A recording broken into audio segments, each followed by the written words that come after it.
Media మిత్రులకు నమస్తే. జై తెలంగాణ.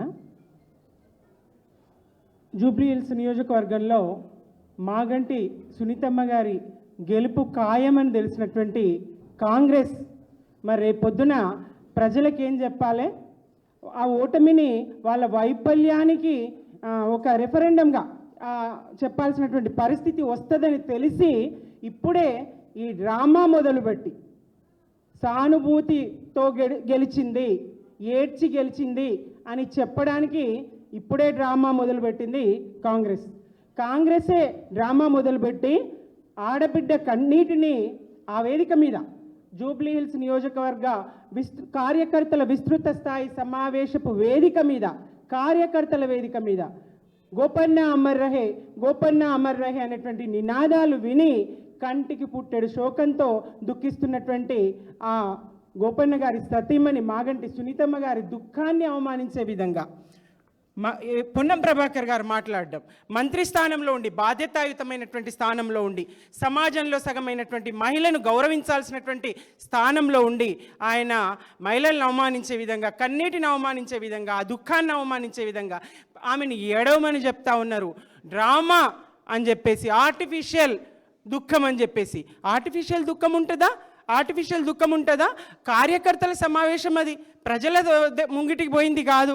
కార్యకర్తలు ఓట్లు వేయకుండా ఉంటారా? ఓట్ల కోసమా?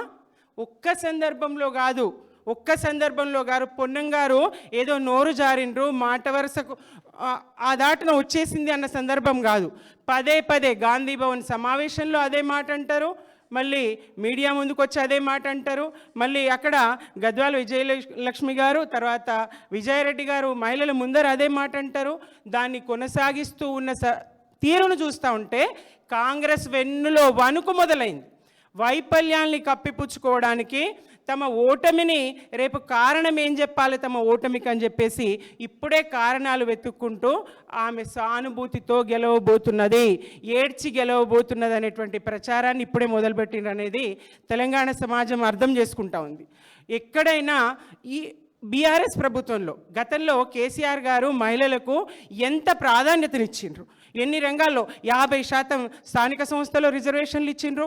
అలాగే పసిపిల్ల నుంచి పండు ముదుసలి వరకు గర్భిణీ స్త్రీలకు అన్ని రకాలుగా ఏ కుటుంబానికి ఆడపిల్ల గుండెల మీద కుంపటనేటువంటి భావిస్తున్నటువంటి తరుణంలో ఒక మేనమామగా మరి 1,116 ఇచ్చి, కళ్యాణ లక్ష్మి ఇచ్చి, షాది ముబారక్ ఇచ్చి, అలాగే మాతా శిశు మరణాలు తగ్గించడానికి పెళ్ళి అయిన 1-2 ఏళ్లలోనే మళ్ళీ ఆ తల్లిగారింటికి ఆ పురుటి భారం ఎత్తకుండా కాన్పుకు ప్రసూతికి కావాల్సినటువంటి వైద్య ఖర్చులు 50-60 వేలు ఆ ఖర్చులు తప్పించడానికి ప్రభుత్వ ఆసుపత్రులనే పురుళ్ళు పోయించి మరి ఆ డాక్టర్లకి ప్రోత్సాహకాలు ఇచ్చి, అలాగే వాళ్లకు నాణ్యమైనటువంటి కేసీఆర్ కిట్, న్యూట్రిషన్ కిట్ ఇచ్చి గర్భిణీ స్త్రీలకు, పసిపిల్లలకు కేసీఆర్ కిట్ ఇచ్చి, ఇట్లా ఒక్క పథకం కాదు, మహిళలను ఉద్దేశించి అనేక పథకాలు మరి కేసీఆర్ గారు ప్రవేశపెట్టి మహిళా పక్షపాతిగా కేసీఆర్ గారు ఉన్నటువంటి నాటి పాలన మరి మహిళల్ని మోసగించి, జనాభాలో సగమైనటువంటి మహిళల్ని మోసగించి ప్రతి మహిళ అకౌంట్లో 2,500 వేస్తానని చెప్పేసి మహాలక్ష్మి పథకంతో బూటకపు హామీ ఇచ్చి, ప్రతి కళ్యాణ లక్ష్మితో పాటు షాదీ ముబారక్తో పాటు తులం బంగారం ఇస్తానని బూటకపు హామీనిచ్చి మహిళల్ని మోసగించి ఇవాళ అబద్ధాలతో అధికారాన్ని చేజిక్కించుకున్నటువంటి కాంగ్రెస్ అదే అబద్ధాలను కొనసాగిస్తూ జూబ్లీహిల్స్ నియోజకవర్గంలో సునీతమ్మ గారిని అవమానించే విధంగా తుమ్మల గారు అదే మాట్లాడతారు. ఎంతసేపు మరి ఇదే సోనియా గాంధీ గారు కానీ ఇందిరాగాంధీ గారండి, ఇందిరాగాంధీ గారు కూడా తమ తండ్రి ఆస్తులన్నింటినీ దేశం కోసం దారబోసిండు, మాకు ఉండడానికి కూడా ఇల్లు లేదని బోరున ఏడ్చి అధికారంలోకి వచ్చిండు. ఇదే సోనియా గాంధీ గారు తన భర్తను మరి హత్య గావించబడ్డారు, తన భర్త హత్య అని చెప్పి హత్య గావించబడ్డారని చెప్పి ఆమె అదే ప్రయోగించిండ్రు. మొన్నటికి మొన్న ప్రియాంక గాంధీ గారు కూడా తమ నాయనమ్మ అలాగే తన తండ్రి హత్య గావించబడ్డారు, తమ కుటుంబం త్యాగాల కుటుంబం అని చెప్పేసి ఆ నినాదాన్ని ఉపయోగించుకొని మాట్లాడినరు. కాంగ్రెస్కి ఒక నీతి, మరి ఇక్కడ ఇంకొక నీత. అదేమన్నా ప్రజల సభన అయినా ఏడవద్దు అనడానికి నిషేధం విధించిందా? కాంగ్రెస్ ప్రభుత్వము దుఃఖం వస్తే ఏడవకూడదని ఏమన్నా నిషేధం ఉందా రాష్ట్రంలో?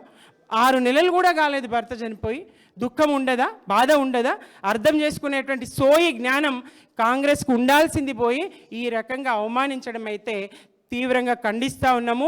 యావత్తు నెటిజన్లు ఇవాళ పార్టీలకు అతీతంగా నెటిజన్లు తిట్టిపోస్తూ ఉన్నారు, ఇది పద్ధతి కాదు పొన్నం గారు, ఇది పద్ధతి కాదు తుమ్మల గారు అని. అలాగే మహిళలు కూడా ఖండిస్తూ ఉన్నారు. మరి పొన్నం గారు, తుమ్మల గారు ఇద్దరు కూడా మహిళలకు, స్త్రీలకి క్షమాపణ చెప్పాలి, వ్యాఖ్యలు వెనక్కి తీసుకోవాలి, మరొక సందర్భంలో ఇలాంటి మాటలు మాట్లాడకూడదని తెలియజేస్తూ జై తెలంగాణ.